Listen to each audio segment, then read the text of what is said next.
Coming at you live from America's podcast studio, Eric the Turf Teacher Jones. The landscape contractor and green industry platform for success. This is the Podscape, brought to you by LMN Software. And welcome everyone to the Podscape. You got the Turf Teacher here, and we are going to discuss some turf applications. That's right. We're going to jump into the episode of Label Calculations. This is a webinar that I did a few weeks ago for some licensed pesticide applicators here in the state of North Carolina, and I do it across the southeastern United States. So this is some good information, guys. But I want to start off with a question. Do you know the number one reason we have a pesticide failure? The number one reason we do have a pesticide failure is incorrectly identifying the pest. You got to know your bugs. You got to know your weeds. You got to know your disease. And that is what the turf teacher loves to do, teaching you on some turf grass management applications. So let's jump into it. Label calculations. Before we get started today, I want to give a big shout out to LMN Software because none of this would be possible without them.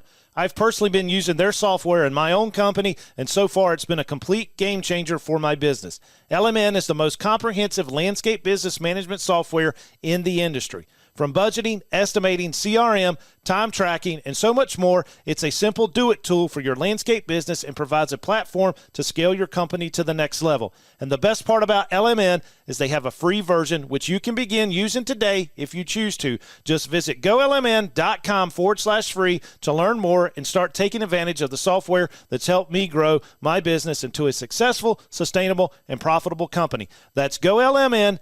golmn.com/free. Eric the Turf Teacher Jones. Oh, yeah! Teaching you life lessons, business strategies, and leadership. Let's grow together. It's time, like I said, to get the hoppers hot and to get the spray tanks full. So we'll go ahead and get started with label calculations.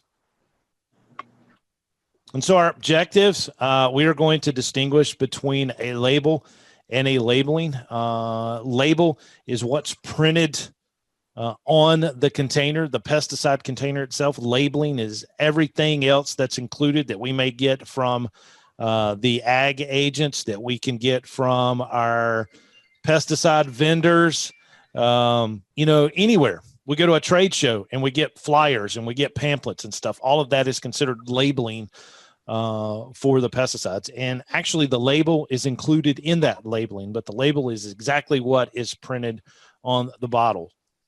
We are going to understand, sorry about that red ink there on the screen, but we are going to understand registration differences between federal EPA and special local needs and emergency exemptions. I haven't personally had to deal with any of those, but there may be some people here in the webinar that has.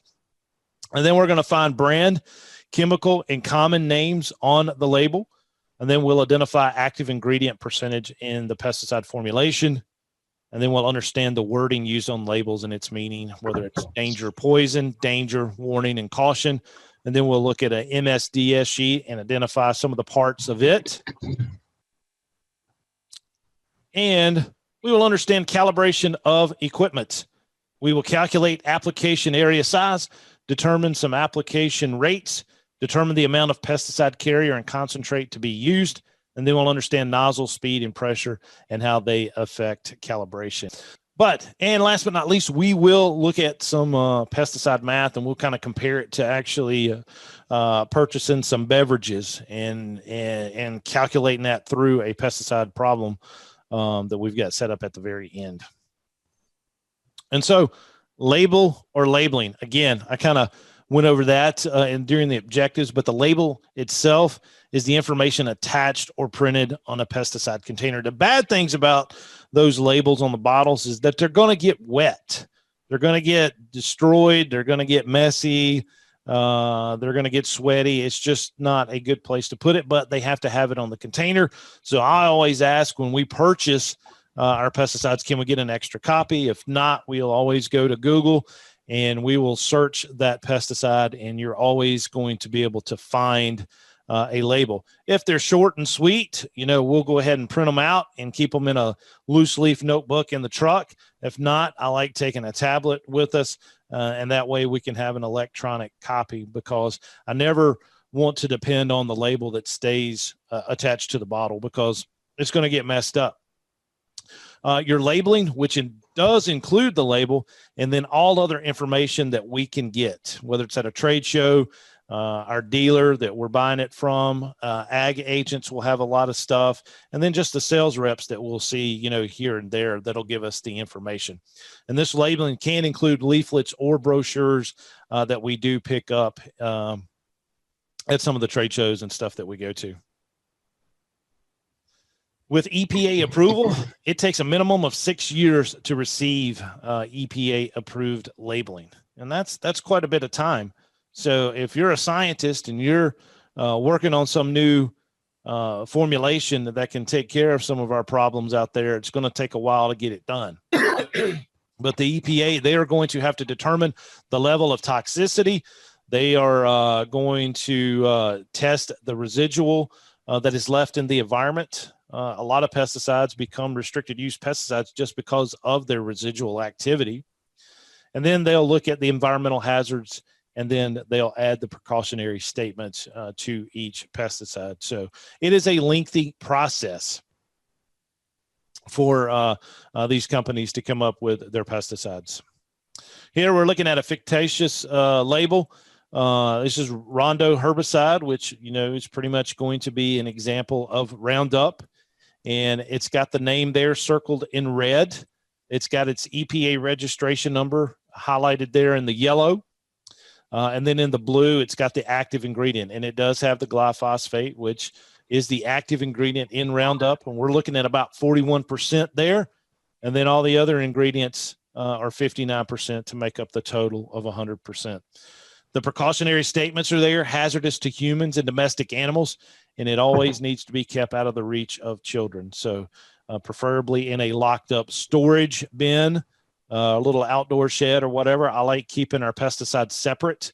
That's why I love the little sheds that you can buy at the big box store, and you can put them somewhere near your facility, and it just contains the pesticides. And the only people that need access to that is you, being the owner, and your technicians that are applying the pesticides. But there's more information there on this label. It says avoid Rondo contact with foliage, green stems, exposed non-woody roots, or the fruit of crops, except your Rondo Rip crops, which is like your Roundup Ready crops. Also on desirable plants and trees, and because severe injury or destruction will occur. So that is one fictitious label that we'll be studying. With your class and registration, it is based on restricted use or general use. Basically, the way I like describing this, restricted use means you're going to have a pesticide license to purchase it and to apply the pesticide. Homeowners cannot go and buy restricted use pesticides even to put it on their own yards. They have to be licensed. General use pesticides, these are pesticides that you can pick up at the big box store. Anybody can put them out. Most of the time, it's going to be applicators like ourselves, but homeowners could actually go and put it up. And because a lot of the big box stores are selling some of the stuff that we purchase through our dealers and through the landscape supply houses. They may not be in such a high concentrate, but still they're considered general use there when they're put on those shelves. But this restriction, whether it's a RUP, a restricted use pesticide, or a GUP, general use pesticide, depends on application. If we're loading or mixing it, loading and mixing is when we are exposed to this pesticide more so than applying the pesticide, because we're dealing with the concentrate, pouring it into the tank. And as we can see, this young man here, he's suited up. He's got the yellow the suit on. He's got the respirator. He's got the goggles, the green gloves. He's protecting himself. Now, when he actually applies that pesticide, he may be able to take some of that PPE off because it's only required being that fully protected at the load mix site. It's also dependent on the transportation, the storage, and the handling after breaking the seal on how dangerous it is and whether it's, deemed restricted or general use, how the equipment is cared for and maintained, and then how we dispose of the containers. And usually that's a triple rinse, and then we can discard of them properly. With minimum risk pesticides, they are exempt from EPA registration. There is no label requirements. However, we here in North Carolina do require that they are registered with the state of North Carolina.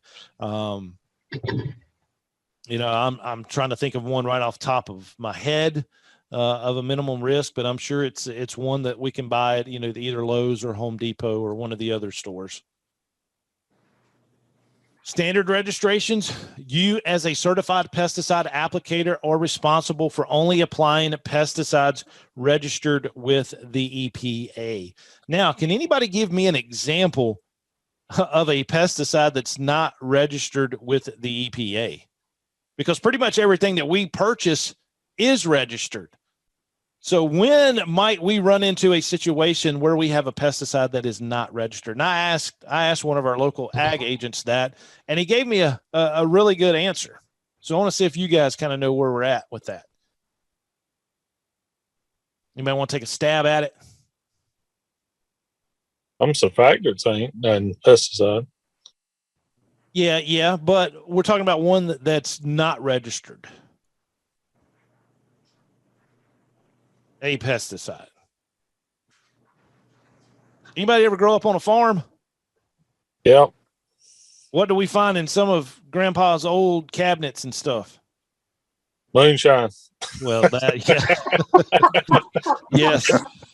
yes, definitely that. But if he's a farmer, what else is he going to have besides some moonshine? Old chemicals that may no longer be registered with the EPA. At the time he purchased them, they were registered, but they deemed them too dangerous and they never did go back and renew their registration. And so, yes, and we found a bunch of that stuff. When my grandmother passed, we never really messed with anything. I never knew my grandfather. I mean, he died when I was a little boy. But when Grandma passed away, we went through all the sheds and the barns and stuff on the farm, and we found pesticides in glass containers. So you know how old they are with that, and a lot of them were expired. They were no longer registered with the EPA. FIFRA, this is a special local needs registration. This allows the states to expand the use of certain pesticides for use or targets not specifically listed on the label. So if there is some type of infestation of an insect that's going to destroy, a farmer's crop, they may go and get a special permit to actually use a chemical that they think will actually take care of that insect for them. Even though it's not listed on the label. So it does allow for things like that. I've never had to use it. Has anybody else had to deal with a special local needs or anything? A lot of the ag agents never have had to deal with it. Because there's pretty much something out there that's going to kill every bug and insect that we come across or disease. Emergency exemptions. This is based on public health emergencies. This will allow the use of a pesticide for non-registered use. So if it's endangering the general public and they know that a pesticide will take care of it, they're going to allow us to actually use it. When reading the pesticide label, understand that it is the law. It is a contract basically between you and the company. You're the applicator, You're the one applying the pesticide. They've wrote the label, expecting every single one of us to read the label. Now, we do need to read the label, especially at the beginning of each season. We're going to forget. We're not using that same chemical every February and every March. We're not using that same one. So we need to brush up on our labels, and we need to have our employees read the labels if they are the ones actually spraying the lawns out there. It is the legal document with instructions on mixing, applying, storing, and disposing of the pesticides. Label is the law. On your pesticide label, you are going to see the trade or the brand name, which is, we're looking at Roundup here. This is the most common pesticide around, and it is recognized in every single household with all the negative publicity that it's gotten. And to be honest with you, I don't think they'll probably ever get rid of it. If they do, they'll come up with something similar. It'll still have glyphosate in it, and they'll just change the name because people only recognize the brand name. And unfortunately, a lot of us purchase our chemicals based on just knowing that brand name, whereas we could actually buy something a little bit cheaper. But the trade name is used in advertisements. It indicates the formulation and the active ingredient. Example would be Nematodes 3E. This indicates 3 pounds of active ingredient, and the E means that it is a emulsifiable concentrate. Just having that in the name. Nematodes, if anybody's recently taken their pesticide exam, I took it more than 20 years ago, and then a couple years ago I took it again just to see if the test changed, and it had not. It was still bubble diagram and everything. You had to have a number 2 pencil. And Nematodes 3E was an example of the label that was on the test. And don't choose your pesticide, like I said, based on the trade or brand name because they can be similar to other products. Your formulation and your pesticide type, it's listed on the front of the label and contains a short statement. Example, a herbicide for control on woody brush and weeds, just like the Rondo example we saw. Here we have a suspension concentrate. It's termed SC, and it is right in there, and it is a group 4A insecticide. Here we have karate, and it is a restricted use, and that is your classification statement. And you think, that if it was a restricted use pesticide, that it might be danger warning instead of just warning. But it's restricted use because of the toxicity of the fish and aquatic animals that it can harm. And that's why they've deemed it a RUP. Your ingredient statement, your active ingredient is the chemical in the pesticide formulation that destroys the pest or performs the desired function. Your inert ingredient, not always named, but the label shows the percentage. Your chemical name identifies the structure of the pesticide and the chemical components. And then there may or may not be a common name, which is a shorter name because the chemical name can be very complex, but it must be approved by the EPA to officially appear on the label. You're also going to see the EPA registration number, and it must appear on all pesticide labels. And then there's going to be an establishment number, which will identify the facility where the product was produced. And you can see it right here. We've got your EPA registration number 66330-367. The establishment number is 51036-GA-001. And then we do have the company name and address is Arista Life Science North America. And here is our signal words. We have a danger poison, and it'll always be written in Spanish as well. Peligro, veneno, and then danger, and then warning, and then caution. And I'm sorry if you can hear the dogs in the background. But this danger poison will always have your skull and crossbones on it. And then another one right here, example of it, danger, the skull and crossbones, highly toxic, entering the body in either way that we can get it, whether we've breathed it in or if we've got it absorbed through our skin or if we've got it in our eyes or our mouth. Has anyone ever seen some of these videos or pictures of where they have a lawn care technician go underneath like a blue light and you can see the pesticides will actually glow? It's kind of like going into a bathroom and you can see, you know, the where it needs to be cleaned. They'll shine this blue light over the individual's hands and it'll just glow even after washing their hands where they're not washing it thoroughly enough. It's kind of makes you think there about your safety, because what are we doing? How many times a day do we touch our face? Anybody know? It's kind of unbelievable what they say. I've heard numbers as high as 5,000 times a day. That seems ridiculous to me.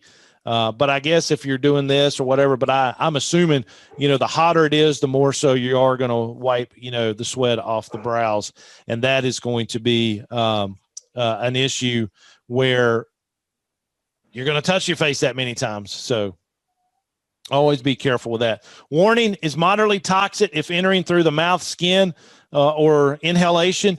It will cause moderate eye and skin irritation. Caution, slightly toxic if entering through the mouth, skin, or inhalation. You do have slight eye or skin irritation. And then you're going to have your statement of first aid treatment. In case of contact with the skin, do this. In case of contact with your eyes, do this. Or if you've breathed it in, you must do this. If anyone's breathed it in or inhaled it, you're going to have to be really, really careful when providing first aid. What is the first thing you think you're going to have to do if you think somebody's been exposed to a pesticide and they've inhaled it? Move in the fresh air. Well, you got to move in the fresh air, but what do you got to do first? Protect yourself. Yeah, protect yourself. You've got to take care of you. There's no medicine in a gunfight in the military. And so when there is a pesticide exposure, you got to make sure that the exposure's cut off or that you have on the proper PPE before you can go in there and get them.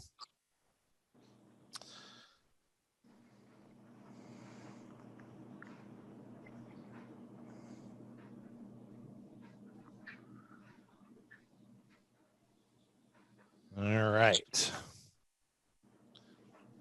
Precautionary statements. These are precautions to be followed when using the chemical. This may indicate which entry route, whether it's mouth, skin, or inhalation, and it should be especially protected. Actions taken to avoid the acute, delayed, or allergic reactions. And it's saying here, these precautionary statements: extremely hazardous liquid and vapor, if inhaled, may be fatal if swallowed and it burns the skin. Do not get in eyes, on skin, or on clothing. Vicane specialty gas fumigant is odorless. Exposure to toxic levels may occur without warning or detection by the user. With first aid, in all cases of overexposure, such as nausea, difficulty in breathing, abdominal pain, allowing slowing of movements and speech, numbness in extremities, get medical attention immediately and take person to a doctor or emergency treatment facility. If inhaled, get exposed person to fresh air and then keep warm and at rest. But listen to those first major symptoms that they're having: nauseous, difficulty in breathing, even abdominal pain. What does that almost sound like? Can even be confused with, you know, myocardial infarction or a heart attack. A lot of these symptoms with pesticides, you'll start seeing it, especially with the nausea and the difficulty in breathing, two of your major symptoms of a heart attack. PPE, it's going to tell us that. What is our personal protective equipment that we're going to wear? I usually go overboard with it. I'm going to make sure that I am protected, especially after seeing those pictures of the pesticide glowing on the individual's hands. But it's going to give us recommendations on what PPE should be worn to protect us.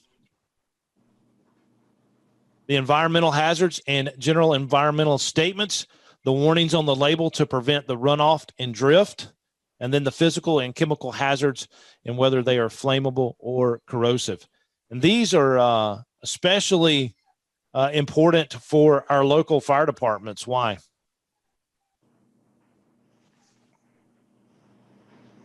They need to have a list of everything that we have in our shops. And why is that? So they'll know how to respond and treat you. Do what, Charles? Well, there's supposed to be, we got to keep an inventory of all of our pesticides. We got to keep one for ourselves in the shop where it's safe. There needs to be one in the storage location of the pesticides. And then the fire department is supposed to have one. Why do we want our fire departments to have a copy of our pesticides? A list. They're dealing with. Keep them So they safe. know what you're using. Yeah, it keeps them safe. Yeah. If in case our shop catches on fire, our shop has caught on fire before. And if they're having to go in there, they need to know which pesticides are flammable. If if it's going to cause, toxic gas or whatever it happens. So we got to protect those men and women.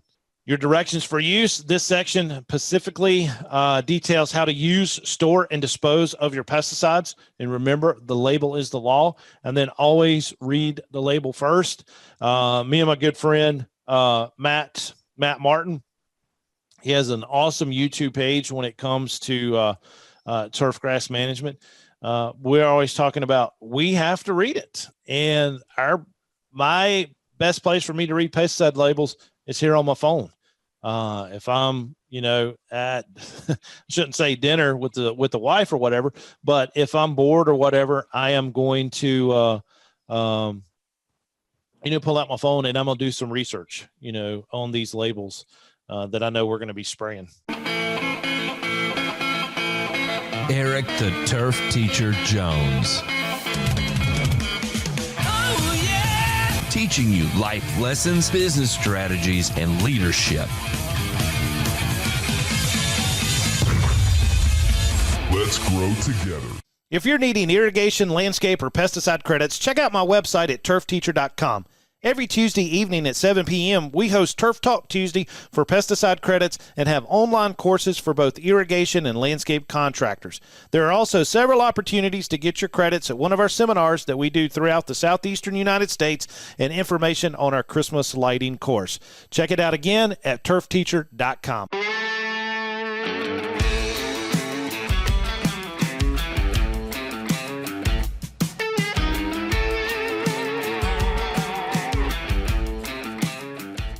Storage and disposal. General instructions for storage and disposal of the chemical in the container may be under the headings labeled important, note, or even general instructions. And you'll have the address here. Here's US Ag LLC. It is in Luthersville, Georgia. And it's got their phone number and their website. It's the name and address of the manufacturer. And they will have the address on there as well. Your net contents, how much product is in the container, whether it's dry or wet. If it's dry, it's going to be in pound or ounces. If it's wet, it's going to be in gallons, quarts, or pints. And as you can see here on the Demon insecticide, we have 1 pint. Each container states the total amount of product expressed as pounds, ounces, gallons, pints, etc., and determine the total active ingredient per container. Use the rate of active ingredient in the container. Our dry formulations use a percentage of active ingredient. Liquids use the pounds active ingredient per gallon equivalent on the label. Our agricultural use requirements. This is only for pesticides covered by the EPA Worker Protection Standard, or the WPS. This is the protection of ag workers. And there was, problem with a lot of, farm help, going into the fields right after an application, and they were getting sick, and some of them even died. So they did come up with the worker protection standard, and all your farm hands, they have to be trained within a couple days of actually working, having their brief introductory, and then they have to go through the whole training by so many days as well to make sure that these individuals are covered. And here is a restricted use pesticide label, Vaporize WP, meaning it's a wettable powder.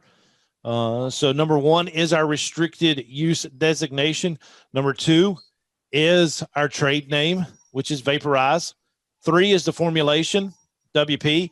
And actually within the name, it has the formulation. So Vaporize WP. Our mode of action is group 10 insecticide. And then our active ingredients is vaporin. And then we see that chemical name right into there, 2-vaporizin in dihydrogen monoxide, which is the 12%.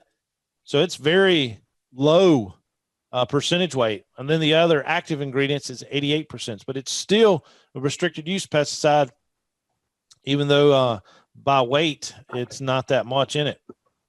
The net contents, it's a 5-pound container. There's our EPA registration number, 1, 2, 3, 4, 5, 6, 7, and then the EPA number 1, 2, 3. So it's just a fictitious label. We've got the manufacturer, Agricultural Chemical Company, out of Logan, Utah. The signal word is caution. And look at that. That's even it's the lowest signal word that we have, caution, and it's still a restricted use pesticide. We need to keep out of the reach of children. There's our first aid in 12. And then 13 is our precautionary statements. Wash the hands before eating, drinking, or chewing gum. Wash our PPE separately and from other laundry, and we should be doing that anyway. And then 14 is our directions for use, and then 15 is our storage and disposal. Our material safety data sheets, MSDS. This manufacturer's required to develop an MSDS for each product and provide it upon request. Our components, it has the chemical product identification, the fire and explosion hazards, our physical and chemical properties, our toxicological information and human health data, and then our personal protection recommendations, or our PPE, and then any additional information. And then it may even talk about placards if we are having to transport our chemicals. How much? Our directions for use. If a range is stated, always use the least possible amount to achieve the goal. So if it's 3 to 5 ounces, you would go with 3. The recommendations can be provided by consultants, industry organizations, cooperative extension, university specialists, and pesticide dealers. Now, when we're talking about applying this pesticide, well, first let's kind of go back to the to a statement that I've always said. When we're applying a pesticide, what is the number one reason that we have a pesticide failure? When we make an application, or any of our colleagues, if we make an application, what's the number one reason we have pesticide failure? Not identifying the pest? Correct. Yes, Mr. Short. Awesome. Incorrectly identifying the pest is the number one reason we have a pesticide failure. Second is going to be we didn't apply the correct amount. Now, do you think it's more costly to apply too little of the pesticide or to apply too much of the pesticide? Too much. Why is that, Mr. Gibson? Well, I mean, you're right. You can ruin more than you can fix. You can ruin more in 10 minutes than you can fix in a season. Exactly. That's a good answer. Real good answer. But also, applying too little can cost you a lot of money too. So both the answers are right. Why is it very costly for us as an applicator to apply too little of the product? But we get a little sometimes, and you don't put out enough, and you make multiple trips, and then sometimes that's when you put too much. Yeah, exactly. Perfect answer. Yeah. yeah, Mr. and Miss Smith calls us out there. You know, we go and do an application, and we didn't calculate enough, and we've applied too much. They call us back, and they're like, "Hey, we paid you for this pesticide application, and nothing's happened. We have to go back. We're doing it twice." And 9 times out of 10, we're a little upset with ourselves. So what do we do on that second application? Throw it to it. We throw it to it, don't we? And then we've burnt the grass. We've killed the pest, but we've also killed, the animal or the living organism that we're trying to get rid of. That's why it's good to have test yards. Yes, that's usually our own personal residence, right? Right. What I'm getting at, exactly. Yes. To drive by my house, you wouldn't think I was in the landscape business. And it's a shame to say that. And all my uncles, they have a painting business, and neither one of them paint their homes. It looks like, Mr. Talbot, you got your hand up in the chat box?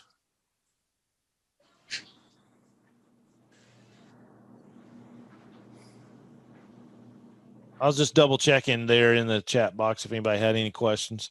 But yeah, good information there about, applying too little or too much, and how they can both be very costly for us. So application rates can be stated on the label in how much per area or how much pesticide per mixture or in a percentage. Adjuvants or chemicals mixed in to improve the effectiveness or the safety are often added to the pesticide mixture.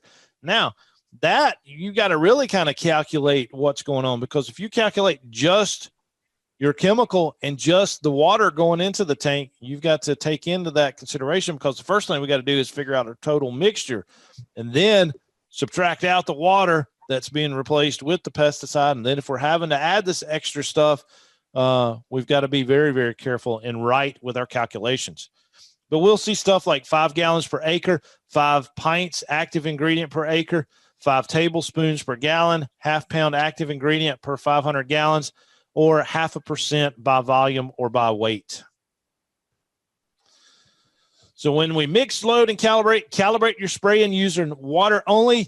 Some pesticides are ready to use, and they are applied until they create runoff, like aerosols, baits, foggers, dusters, or collars. And then other ready to use need to be loaded into an applicator that requires calibration, including most granular, dust, and some in liquid form. So yes, we've got to calibrate those fertilizer spreaders as well. And our fertilizer spreaders are the ones that get out of calibration the quickest. And why is that? Where? Do what, Mr. Short? Where? No, Where on the equipment? Yeah, the rotary spreaders that we use, they get out of calibration the quickest. Why is that? We're rough on them. I mean, we really are.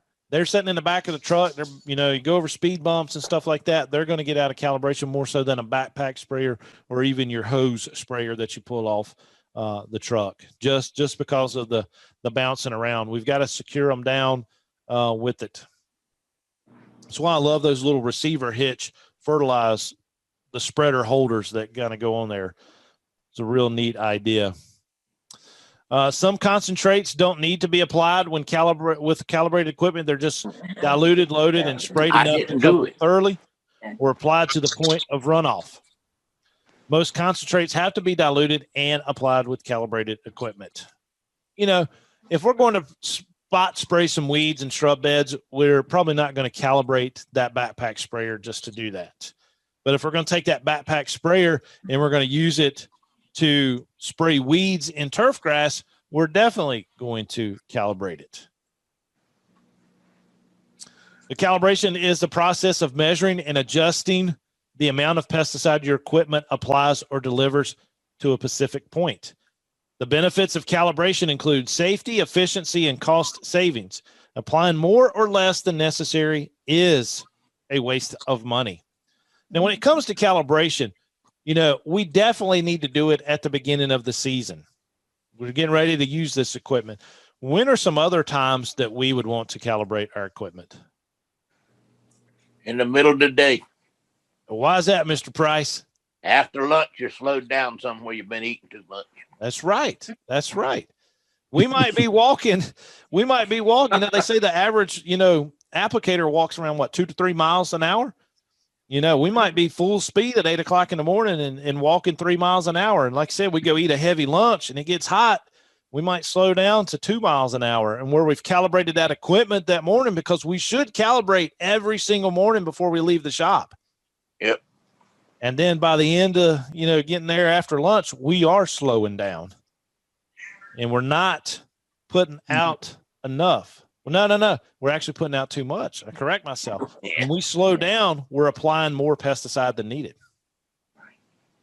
And it's getting closer to 5 o'clock and your employee looks at his route sheet and he sees, oh man, I got two more yards to go to. What do you think he's going to be doing when it's getting around 4:30, 4:45? He'll be hurrying up then. He's flying and he's not putting enough pesticide out. So, getting our technicians to understand what it is that we're doing with this calibration, and that they may have to stop and actually calibrate again after lunch. Now, you're not going to want to do that at the customer's house. They may have to come back to the shop and actually do that. And if our technicians run out, I don't want them filling up, with the homeowner's water or whatever. I want them to come back to the shop and get their stuff. Calibration rate is affected by travel speed, particle or droplet size, and pressure or drop mechanism on the application equipment. So first, make a trial run using water only. Measure how much time it takes to physically go over the area, and then measure how much water is sprayed for that amount of time, and then use that measurement of water to determine the amount of pesticide use. So you'll mark out a little area, and then you'll spray it, and then you'll collect that water in a container that you can measure. So with uniform release, measure the output from each nozzle or hopper available for your equipment to be sure you are releasing the correct amount of pesticide. Shouldn't be more or less than 10%. Method 1, operate equipment at a standstill for X amount of time and then measure the output in a container. Method 2 is attach containers to each nozzle or hopper and then run the equipment over the intended area, then measure the output in the containers. Test application, do an accurate measurement of time in the tank, operate the equipment over the intended area at a constant speed, and then measure the amount needed to refill the tank back to the application, to the pre-application level. And with your application rate, this is the amount dispersed divided by your distance covered is your application rate. With small sites, we're using smaller equipment. We're going to scale down using small amounts. Large sites, we're going to use our bigger equipment, probably our boom sprayers. So if you're applying on a large site, like an agricultural crop, use a large site and then a larger amount. And when we calibrate our equipment, we need to calibrate it on terrain that's very similar to our properties that we're getting ready to treat. So if we're going into a neighborhood that's hilly and it has a lot of hills in it, we need to find a place to actually calibrate that equipment that is hilly, because we're not going to walk as fast, across the hill and definitely up the hill as we would if the ground was flat. Here we have our basic, shapes for figuring it. I'm not going to go over that. That's pretty much how we do it. We're doing length by area. If we've got rectangular yards, we have had some, backyards that are circular. So there's the square footage, how to calculate the area of a circle. But I do like this math problem here, calculating the application rate. You determine from a calibration test that your boom sprayer delivered 10 gallons of water over 1/4 of an acre test area. You need to apply a pesticide product to a 10-acre field. We know that 43,560 square feet is in an acre. The pesticide label recommends that 4 ounces of liquid product be added to give a desired finish spray mixture of 1 gallon. There are 128 fluid ounces in a gallon. So how much spray volume and how much product is needed? So step 1, what we're going to do is we're going to figure out how much spray mixture is needed for the 10-acre application site. Always use information from the calibration test. In this example, 10 gallons of water was used over a 1/4 acre calibration area. So 10 gallons over the 1/4 acre. We're doing our cross multiplications to find out how many gallons per acre.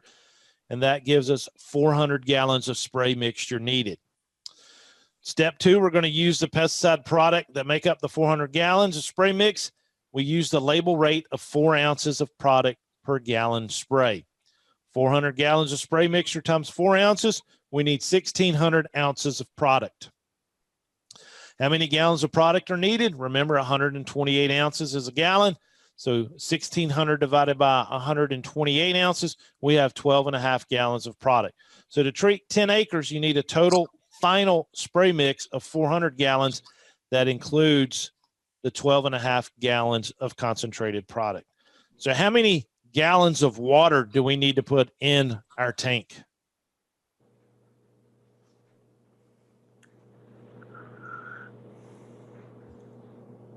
$387.5. Yep, 387.5. We got to minus out the product from the 400 gallons of total spray mixture. A lot of people don't do that. They're like, oh, I need 400 total mix. All right, I'm going to put 400 gallons of water, and then they're going to add the 12.5 gallons of concentrated product. If that happens, what are we doing? Are we applying too much or too little? Too little. Yep. It's diluted. So let's always check for misapplication after we've calibrated. Keep an eye on the amount that you're actually applying for the load you calculated. If something is off, stop and check your calculation and your equipment. You can always catch and correct any errors before it's too late. So let's take a sample problem here. How much would an application of Barricade 65 WDG, that means water dispersible granulars, cost for an 8,000 square foot home loan if the labeled rate is 1 pound active ingredient per acre and the Barricade 65 WDG is $39.95 per pound? Then we're going to say, how much would an application of granular combination product cost for the same loan at the same rate? So when using these dry formulations, the number on the label refers to the percentage active ingredient by weight. Example, Barricade 65 WDG is 65% by weight prodiamine active ingredient. Therefore, 100 pounds of Barricade 65 WDG contains 65 pounds of the prodiamine.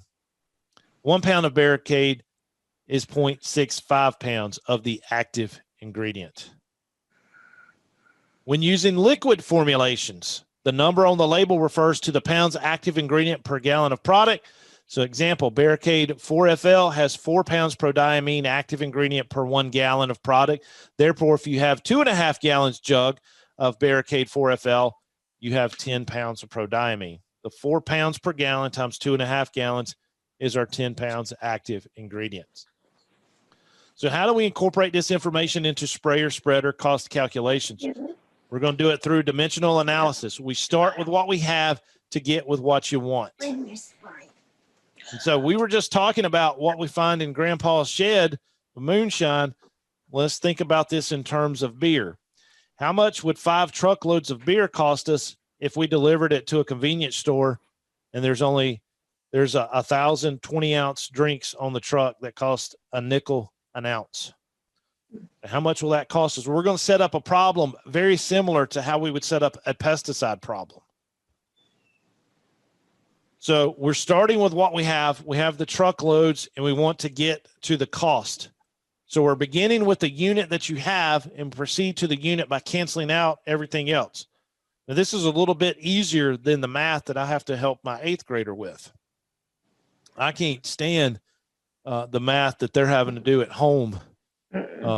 I have to teach myself before I can show her how to do it. And thank goodness for Google and YouTube. But with our 5 truckloads, there's 1,000 beers per truckload. There's 20 ounces in a beer, and then each ounce costs a nickel. And so if we do, we'll get us a pen right here. We can cross out cross out the truckloads, we cross out the beers, we cross out the ounce. And remember, we started with truckloads and we're wanting to get to the dollar sign, our cost. And so if we multiply everything out, it's going to be $5,000. So 5 times 1,000 times 20 ounces times 0.05, it gives us the $5,000. So we're going to take that same barricade problem and we're going to set it up in dimensional analysis. So how much would an application of the Barricade 65 WDG cost for an 8,000 square foot home loan if the labeled rate is 1 pound active ingredient and Barricade 65 WDG is $39.95 per pound? Start with what you have to get with what you want. We have an 8,000 square foot home loan. How much is our product going to cost us? Remember, start with what we got. We got an 8,000 square foot loan. We have 1 acre is equivalent to 43,560 square feet. There's 1 pound active ingredient per acre. There's 1 pound of Barricade is 0.65 pounds active ingredient. We got that from the label, and that 1 pound of it is a $39.95. So we're going to cross out our square feet. We're going to cross out our acres, our pounds active ingredient, crossing out our 1 pound Barricade. And then we're multiplying 8,000 times 1 times 1 times 1 times $39.95, which is our 319,600. And then we're going to multiply 43,560 times 1 times 0.65 times 1. That gives us 28,314. Divide this number into there, and we have $11.28 of product cost to do that 8,000 square foot lawn. Taking that information, what do you think we can do? How many of you know exactly how many square feet you're going to treat this spring with your first round? You got any ideas? Oh, What do you eat? And I got this information. I got this from Dr. Reynolds. I took a class with him at NC State. 8,000 square foot lawn, that's your typical lawn size in Raleigh. And let's say you go in and you measure, the first 4 or 5 yards that you pick up in a neighborhood, and they're all within a few square feet of each other. Because pretty much, each neighborhood, it's 4 or 5 builders in there. They're building the same house. They may reverse it or flip it and change the roof color, but it's the same house on the exact same size lot. So pretty much any neighborhood you go into, you're going to be very close. So if you're in a neighborhood and you've got 20 of these houses, your square footage there. But the idea is to know exactly how much square footage you're treating in the season. And when you can figure out your cost, like I would even want to take this down to 1,000 square feet. I'd want to know how much it costs me per product per 1,000 square feet. And then when I figure it up and I go to someone's house that's a little bit bigger, a little bit smaller, if I know what my product cost is per application and I know what my labor rates are, I'm getting a really good estimate and making some really good money if you know exactly what everything costs you. So the good thing about that, what usually happens in December with some of our vendors, what do they usually have? leftover. Well, they'll have some leftovers, but they'll have some discount stuff. Like if you pre-order your fertilize for the next season, like in December, Oh yeah. you can get a pretty, chunk of change. And if your accountant says, hey, you've made too much money this year, you got to spend some money, you can go and buy it at a discounted rate and you're going to make more, on your lawn care apps. So got to know how much square footage you're going to use and how much product you're going to buy before you can actually do that. So Any questions, comments, or concerns? For more landscape business expert advice, check out golmn.com/blog. And once again, a massive shout out to LMN Software for sponsoring this podcast and making it all happen. LMN is the most comprehensive landscape business management software in the industry. From budgeting, estimating, customer relationship management, time tracking, and so much more, it's the true do-it-all tool for your landscape business and provides a platform to scale your company to the next level. And the best part about LMN is that they have a free version which you can use today if you choose to. Just visit golmn.com/free to learn more and start taking advantage of the software that's helped me grow my business into a successful, sustainable, and profitable company. That's golmn.com/free. And thanks again, everyone, and I'll see you in the next lecture. And that wraps up this episode of the Podscape. Thank you so much for joining us here, guys. I love each and every one of you. Life lessons and landscape lectures brought to you by the Turf Teacher and LMN Software. We'll see you in the next episode. Turf Teacher out.